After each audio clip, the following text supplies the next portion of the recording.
Break پر جانے سے پہلے چودھری غلام حسین صاحب نے ہمیں کہا کہ ان کے پاس ایک بریکنگ نیوز ہے تو شیئر کریں چودھری صاحب، وہ کیا خبر ہے؟ دیکھیں، جب سے 10 اپریل کی صبح ارلی مارننگ یعنی رات گئے 9 اور 10 کی درمیانی رات عمران خان کا استعفیٰ یا حکومت سے رخصتی ہوئی عدم اعتماد کے ذریعے، اس کے بعد ایک تاثر تھا پورے ملک میں اور باہر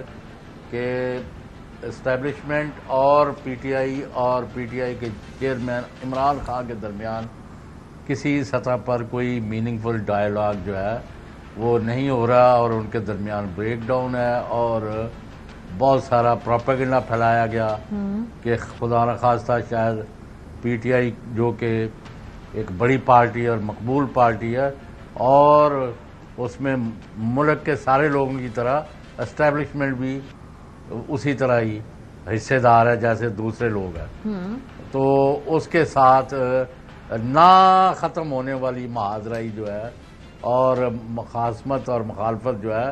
وہ، اور یہ بھی ایک صاحب نے کہا کہ یہ عمران خان کو دوبارہ نہیں آنے دیا جائے گا اور یہ اور وہ جن کو آج نکالا ہے وغیرہ وغیرہ۔ تو اس ساری بیک گراؤنڈ میں جب عمران خان نے خیبر سے کراچی تک اور گوادر سے گلگت تک پورا ملک فتح کر لیا اور پوری قوم ان کے ساتھ کھڑی ہو گئی، تو پھر یعنی بہت سارے لوگوں نے کی تنابیں ڈھیلیں ہو گئی، لیکن اس کا اس بات سے تعلق نہیں ہے۔ ہمارے ساتھ اعلیٰ ترین سطح پر سیاسی عہدوں پر موجود ایک شخصیت نے اس بات کی تصدیق کر دی ہے کہ عمران خان اور اسٹیبلشمنٹ کے درمیان میننگ فل بامعنی مذاکرات ہوئے ہیں اعلیٰ ترین سطح پر، اور بہت ساری چیزیں ڈسکس بھی ہو گئی ہیں۔ اس میں اب فوج اور پی ٹی آئی کے درمیان جس قسم کی محاذرائی کی کوشش کی گئی کہ فوج کو اور پی ٹی آئی کو لڑایا جائے، وہ مہم جو اور سازش جو ہے وہ اپنی موت مر گئی ہے، اور آج پی ٹی آئی اور عمران خان اور فوج کا کوئی واضح اور بڑا تضاد نظر نہیں آتا۔ الیکشن کی طرح ملک جا رہا ہے اور الیکشن کے لیے جو تحفظات ہے پی ٹی آئی کو، ان کو دور کرنے کے لیے مختلف سطحوں پر بات چیت جاری ہے۔ میں نے کہا چوہدری صاحب ہم مٹھائی کھا لیں یا آپ کی اجازت سے؟ ہمارا کیا تعلق ہے؟ نہیں سر، ملک کے اندر دیکھیں سیاسی استحکام پیدا ہونے جا رہا ہے، ایک بڑی پولیٹیکل پارٹی ہے، اس کی ڈیمانڈ میں نے ایک دو ٹوک آپ کو خبر دی ہے۔ ٹھیک ہے سر، آپ کی خبر کو ہم آپ کی خبر کو تو سیلیبریٹ کرنا چاہتے ہیں۔ بالکل آپ کی خبر کو ہم نے بالکل بہت ویلیو کیا ہے۔ تھوڑا سا آگے بڑھتے ہیں چودھری صاحب، یہ جو پھر 11 استعفے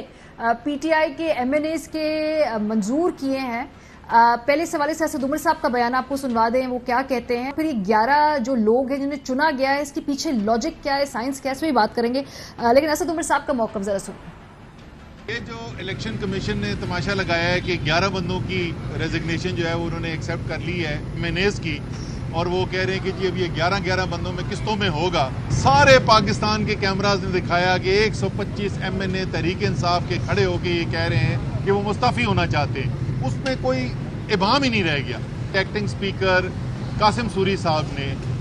پروسیس کمپلیٹ کر کے گیزٹ نوٹیفیکیشن کرا دی اسپیکر سیکریٹریٹ سے، یہ لوگ جو ہے ان کے استعفے جو ہے منظور کر لیے گئے۔ الیکشن کمیشن کے پاس کون سا قانون کے اندر اختیار تھا کہ وہ یہ استعفوں کو منظور نہ کرے اور 3.5 مہینے اس کے اوپر بیٹھا رہے، اور 3.5 مہینے کے بعد مرضی کے 11 استعفے جو ہیں وہ منظور کر لیے جائیں؟ بالکل سرین غیر قانونی کام کیا ہے۔ 11 کا میجک نمبر کیا ہے؟ دیکھیں، ایک جو بریکنگ لاہور سے چودھری صاحب نے دی ہے، ایک بریکنگ میرے سے بھی لے لیں۔ 2 مقصد حاصل کرنا چاہ رہی ہے موجودہ حکومت یہ کام کر کے۔ ایک تو یہ ہے کہ ایکسپیکٹڈ تھا حکومت کو کہ تھرو پریزیڈنٹ الوی یہ vote of confidence prime minister کو نہ کہہ دیں کہ آپ لیں، اگر وہ کہہ دیتے ان کے پاس موجودہ نمبر گیم بڑے ہی مشکل میں ہیں، وہ اگر نہ کر پاتے تو پھر اسمبلی آٹومیٹیکلی پریزیڈنٹ کے پاس یہ اختیار پہنچ جانا تھا کہ وہ ڈیزالو کر لے۔ تو 11 لوگوں کو فارغ کر کے انہوں نے ہاؤس کو انکمپلیٹ کر دیا، بلاک کر دیا۔ اگر وہ اب جا کے کہیں گے تو وہ اسپیکر کہہ دے گا جی ابھی انکمپلیٹ ہے، جس طرح ابھی پنجاب اسمبلی میں ہوا کہ جب تک الیکشن نہیں ہوتے تو وہ ہم یہ vote of confidence prime minister کو آپ نہیں کروا سکتے۔ دوسرا کام ان کی خواہش جو ہے موجودہ پی ڈی ایم حکومت کی وہ یہ ہے کہ آپ جو ہے پی ٹی آئی کو مصروف رکھیں، مطلب 11 حلقے یہ وہ حلقے بھی ہیں جہاں پہ پی ٹی آئی تھوڑی سی ویک ہے, وہاں پہ تھوڑا سا زور لگائیں, زور لگا کے سیٹیں اگر نکال لیتے ہیں تو وہ اتحاد اگر لڑے گا تو وہ ووٹ زیادہ ہے, ایڈڈ ایڈوانٹیج بھی ہوگا کہ یہ دیکھا ہم نے پی ٹی آئی کو ہرا دیا ہے. تو وہ یہ تھوڑا سا نا یہ ڈبل جو ہے دونوں طرف سے وہ ٹریک کر کے نا پی ٹی آئی کو تھوڑا سا وہ بیک فٹ پہ لے کے جانا چاہ رہے ہیں. لیکن پنجاب کی حکومت پی ٹی آئی کے پاس آنے کے بعد میں نہیں سمجھتا کہ اس کو زیادہ فرق پڑے گا. چوہی صاحب کی سٹوری کافی حد تک نہیں پوری ٹھیک ہے, میں یہ نہیں کہتا کہ کافی حد تک وہ کہ اس وقت جو ہے ملک کے جو پاورز دیٹ بی ہیں ان کو بھی یہ احساس ہے کہ ملک کے اندر سیاسی استحکام اسی صورت میں قائم ہو سکتا ہے کہ ملک کے اندر جو جتنی جلدی الیکشن کی طرف چلا جائے. تو پھر یہ کیا ہوگا, یہ ریورس ہوگا, اس پہ الیکشن ہوں گے یا پھر یہ بزی رہیں گے؟ مطلب ونس آپ کو پتا ہے کہ جب اسمبلی ڈیزالو ہو جائے گی, سارا پروسیس چلے گا, تو پھر آٹومیٹکلی ایگریمنٹ ہو جائے گا پولیٹیکل پارٹی کے درمیان. آج ہمارے لاہور سے ایک اسٹوری بھی بریک ہوئی ہے, تو اس کے بعد میرے خیال میں یہ پھر سارا اس پولیٹیکل اگریمنٹ کے کتنے قریب ہیں ہم چودھری صاحب؟ جو خبر آپ نے دی ہے نا کہ بات چیت آلموسٹ ہو رہی ہے, کیا آپ کو کیا لگتا ہے؟ کیونکہ میں نے اور بات چیت کی ہے, آپ نے سیاسی بات چیت کی ہے. جی ہم نے تو ریاستی اداروں کی, اور یعنی کہ بھئی اب ان کے نزدیک پی ڈی ایم ہو یا پی ٹی آئی ہو یا کوئی پارٹی ہو, دے آر آل ایکول, یعنی کوئی کسی کا متبادل ڈھونڈنے کی کوئی بالکل وہ بات بالکل ٹھیک ہے. دیکھیں جو عمران خان ہے ان کو جو سب سے زیادہ اعتراض ہے, جو کہ وہ اپنی آج بھی انہوں نے اپنی اسپیچ میں کہا کہ جی کچھ حلقوں کو کسی اس وقت کے اوپر یہ سازش روکنی چاہیے تھی. اب یہ واحد حال یہی ہے کہ ملک کے اندر انتخابات کی طرف جایا جائے. ظاہر ہے کسی جگہ پہ اگر بٹھایا جانا ہے. آج لاہور سے ہمارے ایئر وائی پہ ایک سٹوری بریک ہوئی ہے, اس کا مقصد یہی ہے بٹ صاحب نے جو خبر بریک ایگزیکٹلی کہ